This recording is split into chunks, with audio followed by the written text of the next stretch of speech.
Operation BABYLIFT, the crash that ended a war. April 4, 1975.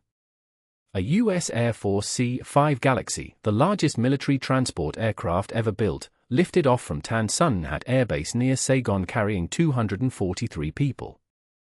It crashed into a rice paddy less than 20 minutes later. 172 people died. 78 of them were children under age 2. It was supposed to be a rescue mission. Instead, it became the deadliest aviation disaster in military history. And what really happened that day has been buried under official explanations for nearly 50 years. The date matters. April 4, 1975. North Vietnam's final offensive was hours away. The Communist forces had broken through South Vietnam's defenses. Saigon was collapsing. The U.S. had already withdrawn its combat troops 2 years earlier, but American officials were still there, and they were panicking about one thing: the children. In the weeks before the final push, the U.S. military had begun Operation BABYLIFT, a mass evacuation of South Vietnamese orphans, many of them half American from relationships between U.S. soldiers and Vietnamese women. Over 3,300 children would eventually be airlifted out. It was framed as mercy. Orphans being saved from a communist takeover. But it was also logistics under chaos. And chaos makes mistakes inevitable. The C-5A Galaxy involved in the crash, tail number 70-0461, was one of only 55 ever built. It cost $50 million in 1975 money. The aircraft had just landed in Saigon that morning. The military needed to move children immediately. Load them fast. Get them out. That was the priority. The crew loaded the Galaxy with 243 people, 151 children, 50 South Vietnamese escorts, and 42 American crew members. Many of the children were infants, some so young they weren't even named yet. They were sedated for the flight. The cargo doors closed. The pilots taxied for takeoff at 4 p.m. local time. The Galaxy lifted off successfully. Reached about 23,000 feet. The crew reported normal operations. 10 minutes into the flight, something happened in the cargo hold that would never be completely explained. The rear cargo door, a hydraulic system that weighs over 5,000 pounds, suddenly opened in flight. It wasn't a violent explosion. It was worse. It was a controlled failure.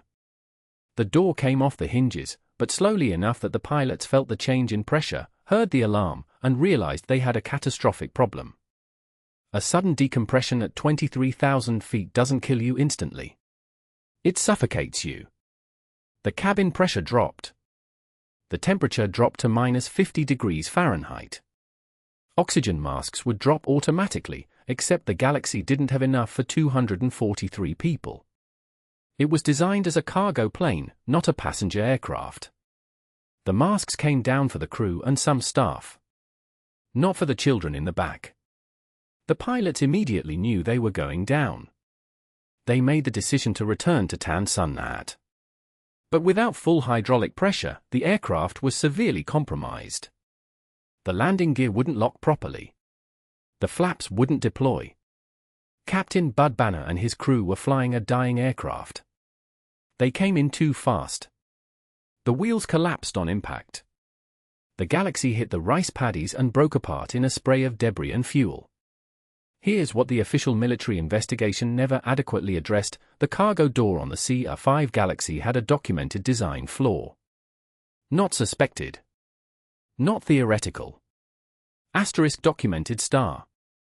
Lockheed Martin, the defense contractor that built the aircraft, had received reports about cargo door failures on other C-5s dating back to 1970. Engineers flagged the latch mechanism as potentially unsafe. There was a memo. There was a known issue.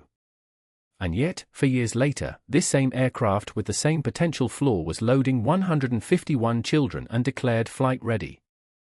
The investigation concluded the cargo door opened due to a mechanical failure in the latch system. Exactly what the engineers had warned about. The military blamed the maintenance crew for improper inspection. The contractor blamed the military for not following protocols. Nobody faced criminal charges. Nobody was fired. And the flaw, the known flaw, stayed in the design. But here's the real story: the US military wanted those children out of Saigon faster than the aircraft could safely do it. Pressure from above accelerated the timeline. Maintenance records were rushed. When you're in a panic, when the government is falling and politicians are being questioned about why you haven't evacuated the children yet, institutional safety checks become inconvenient. The crash of Flight 966 was not an accident. It was a collision between two systems: the institutional machinery of a desperate military trying to manage a political crisis, and the known technical vulnerabilities of a complex machine. Someone knew the door was unsafe. Someone decided that getting out was more important than confirming the fix. And 172 people paid for that calculation. This happens in finance the same way it happens in aviation. We know the risks. We document them. We ignore them anyway because the pressure to move, to profit, to act is louder than the voice saying, "Wait, this is broken." The 2008 financial crisis wasn't a mystery. Every major bank had risk assessments that predicted it. They moved forward anyway. Nobody investigates institutional catastrophe the same way anymore. We just call it the cost of doing business. The children on Flight 966 didn't have a choice. We do.